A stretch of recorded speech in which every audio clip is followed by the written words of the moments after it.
Bugunki ilk deneyimiz diffusion. Deneyin amacı bu deneyin temel amacı farklı molekul kütlelerini, sahip gazların hareket hızlarını, diffusion hızlarını karşılaştırmak ve Graham yasasını doğrulamaktadır. 1. Amonyak ve hidroklorik asit gazlarını bir tüp içerisinde birbirlerine doğru olan diffusion süreçlerini gözlemek. 2.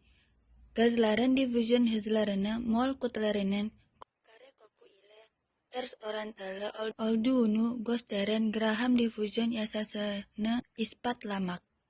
3. İki gazın tüp içinde nerede reaksiyona girerek kata ürün oluşturduğu beyaz halka belirleyerek gazların göreceli diffusion hızlarını ölçmek.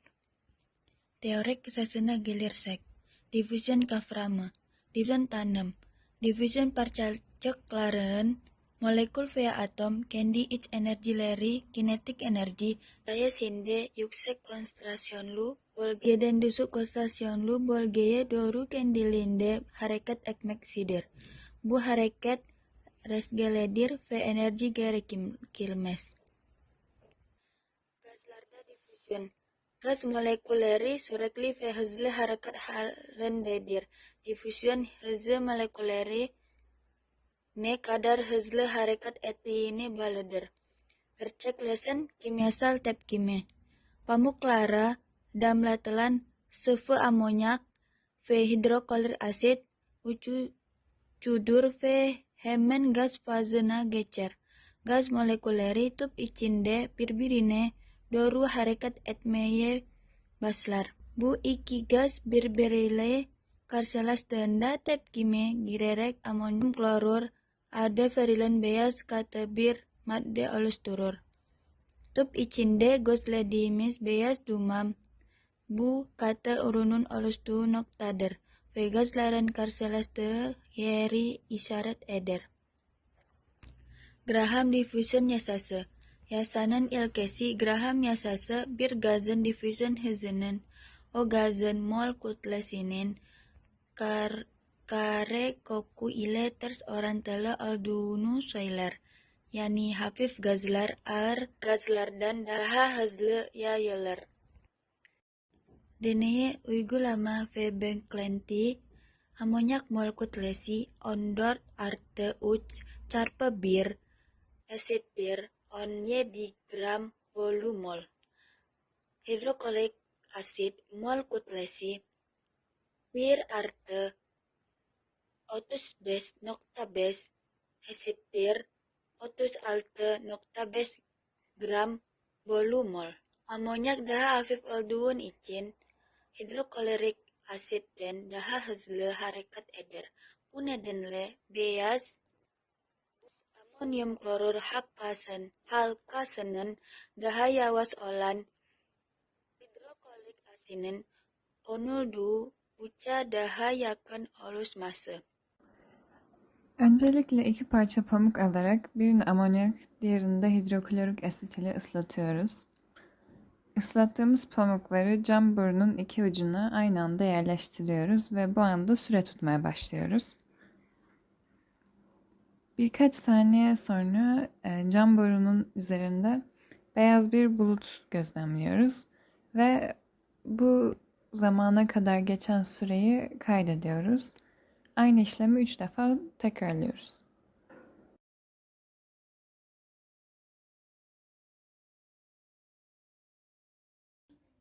İkinci deneyimizin hesaplamalar kısmına geldik. Deneyimiz 3 aşamadan oluşmaktaydı. Difüzyon, yüzey gerilimi ve viskozite. Difüzyonla alakalı sorularımız. 1. Ortalama değerleri hesaplayınız. Sürelerimizin ortalama değeri 160, 100 ve 110'u toplayıp 3'e böldüğümüzde 123.33 saniye. Amonyağın uzaklığı 22, 23, 26'yı toplayıp 3'e böldüğümüzde 23.66 santimetre. Asit hidroklorik için yaptığımızda da 18, 17, 14 toplayıp 3'e böldüğümüzde 16.33 santimetre yapar. Soru 2'de bizden gram yasası nedir, ne amaçla kullanıldığını soruyor. Gram yasası gazların hareketini anlamamızı sağlayan temel bir yasadır. Aynı sıcaklık ve basınçtaki gazların yayılma hızları mol kütlelerinin karekökü ile ters orantılıdır. Formülde V1 bölü V2 hızı karekök içerisinde eşit olarak M2'nin molekül ağırlığı bölü M1'in molekül ağırlığı. Bunu diğer formüle de çevirebiliriz. Yine aynı şekilde karekök içerisinde D2'nin öz kütlesi bölü D1'in öz kütlesi. Bu da T2'nin soru 4'te bizden gram yasasını kullanarak bulutlanmanın oluşması beklenen yere hesaplamamızı istiyor. İlk öncelikle molekül ağırlıklarını bulalım. NH3'ün molekül ağırlığı 17 gram bölü mol. Hidroklorik asitinin gram molekül ağırlığı 36,5 gram bölü mol. Formül gereği NH3'ün hızı bölü hidroklorik asitinin hızı karekök içerisinde 36,5 bölü 17. Buradan 1,465 buluruz. Hidroklorik asit X kadar yol alırken NH3 1,465 X kadar yol alır diye onaylarsak toplamında 2,465 X yapar ve bunu 40 santim eşitleriz. X'i buradan 16,22 santim buluruz. Bu hidroklorik asitin yolu olur. Amonyanın yolu da 23,8 santimetre olur. İkinci deneyimiz yüzey gerilimi. Deneyin amacı, bu deneyin temel amacı farklı moleküler yapıya ve fiskositeye sahip iki sıvının süt ve pekmez yüzey gerilimi özelliklerini karşılaştırmak ve moleküler arası kuvvetlerinin etkisini gözlemlemektir. 1. Yüzey gerilimi fenomenini gözlemlemek ve farklı kimyasal yapıya sahip iki sıvı olan süt ve pekmezin yüzey özelliklerinin görsel olarak karşılaştırmak. 2. Viskosite ve yoğunluk öz kütle gibi sıvı özelliklerinin yüzey gerilimi üzerindeki dolaylı etkilerini ve moleküler arası kuvvetlerle ilişkisini anlamak. 3. İki farklı sıvının birbiriyle veya dış maddelerle etkileşime girdiğinde yüzey geriliminin nasıl davrandığını örneğin damla şekli veya yüzey stabilitesi görsel olarak kaydetmek. Teorik bilgisinin yüzey geriliminin tanımı ve moleküler mekanizması. Tanım, yüzey gerilimi bir sıvının yüzey alanını mümkün olan en az seviyeye indirme eğilimidir. Bu eğilim, sıvının yüzeyinin gergin ve esnek bir zar gibi davranmasına neden olur. Kohezyon kuvvetleri. Bu gerilim, sıvı molekülleri arasındaki kohezyon kuvvetlerini birbirini çekme kuvveti sayesinde oluşur. Sıvı içindeki moleküller her yönden eşit çekilir, net kuvvet sıfırdır. Yüzeydeki molekülleri yalnızca aşağıya ve yanlara doğru çekilir. Yüzeydeki moleküller üzerinde aşağıya doğru net bir çekim kuvveti yaratır ve bu kuvvet yüzeyi gerer. Süt ve pekmezin özel yapıları. Süt çoğunlukla su bazlıdır ancak içerisinde yağlar, proteinler, kazein dan süt ve pekmezin yüzey özelliklerinin görsel olarak karşılaştırmak. 2. Viskosite ve yoğunluk öz kütle gibi sıvı özelliklerinin yüzey gerilimi üzerindeki dolaylı etkilerini ve moleküler arası kuvvetlerle ilişkisini anlamak. 3. İki farklı sıvının birbiriyle veya dış maddelerle etkileşime girdiğinde yüzey geriliminin nasıl davrandığını, örneğin damla şekli veya yüzey stabilitesi görsel olarak kaydetmek. Teorik bilgisinin yüzey geriliminin tanımı ve moleküler mekanizması.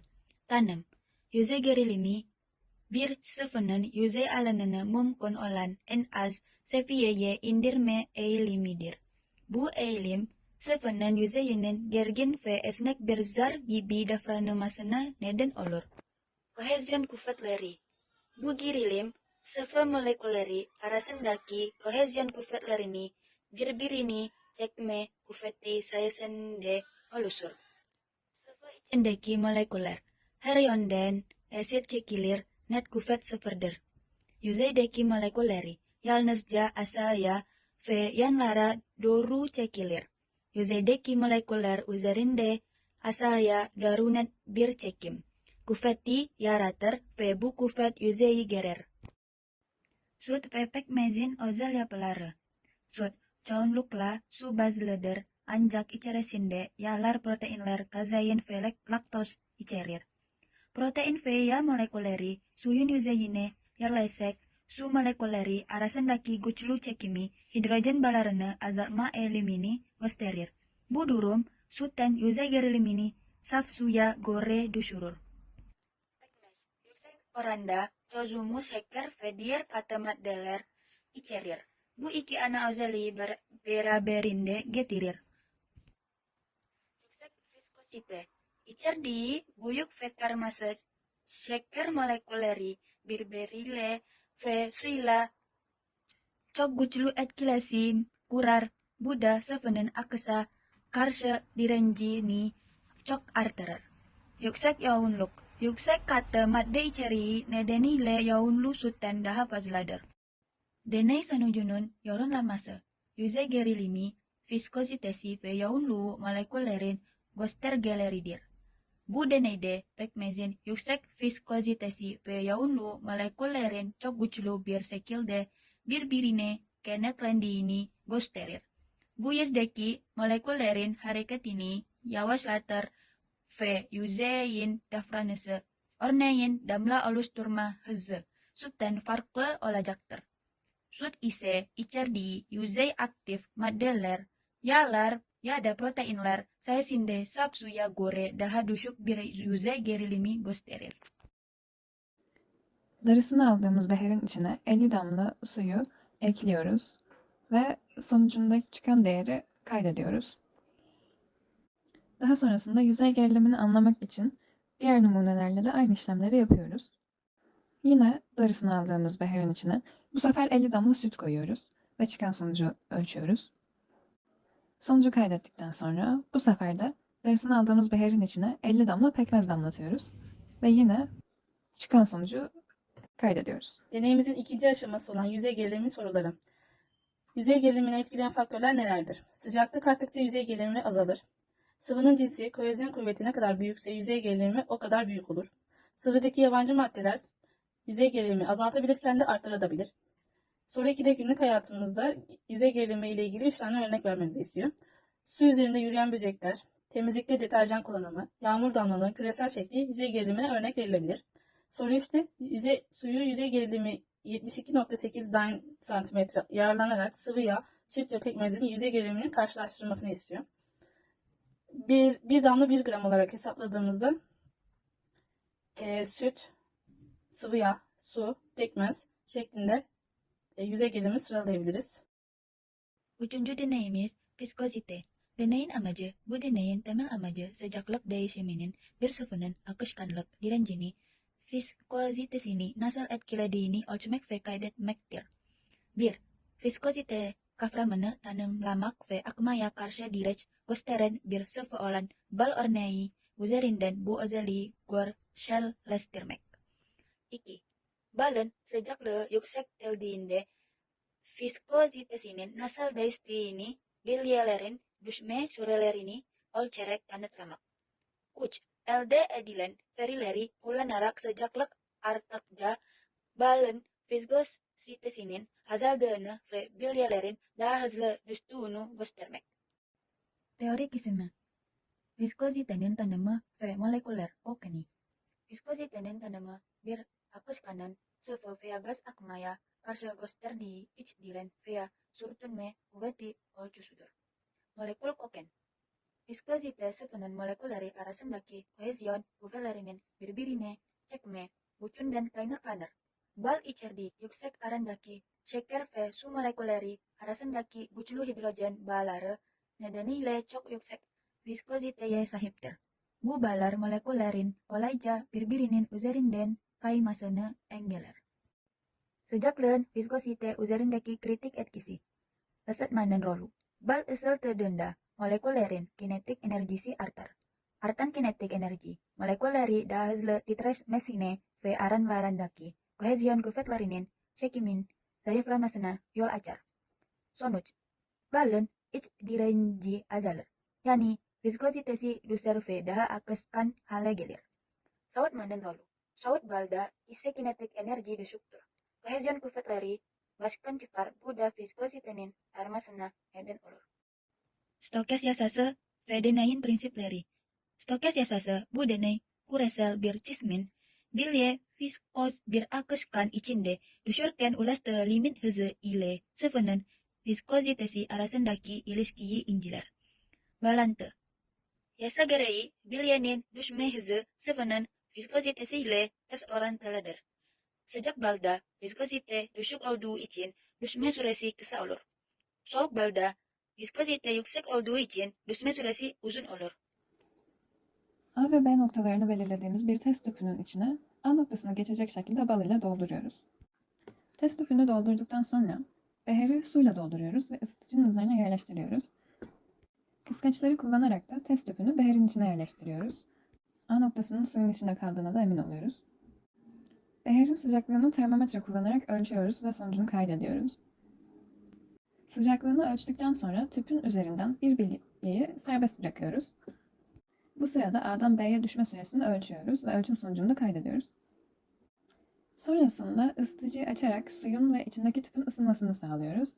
Yaklaşık bir 5 dakika kadar suyun sıcaklığını artmasını bekliyoruz. Sonrasında suyun sıcaklığını ölçüyoruz ve ölçtüğümüz sonucu kaydediyoruz. Bu sefer yine bilyeyi balın içine bırakıyoruz ve A'dan B'ye düşme süresini ölçüyoruz ve bu sonucu da kaydediyoruz. 5 dakika aralıklarla 2 defa bu işlemi tekrar yapıyoruz. 0,95 metre bölü saniye buluruz. Soru 2'de bilye hızının viskozite ile ilişkisi nedir diye soruyor. Akışkanın viskozitesi arttıkça bilyeye uygulanan sürtünme direnç kuvveti artar. Bu da bilyenin düşme hızının azalmasına neden olur. Soru 3'te bizden bilye düşme hızı ile sıcaklıkta nasıl değiştiğini soruyor.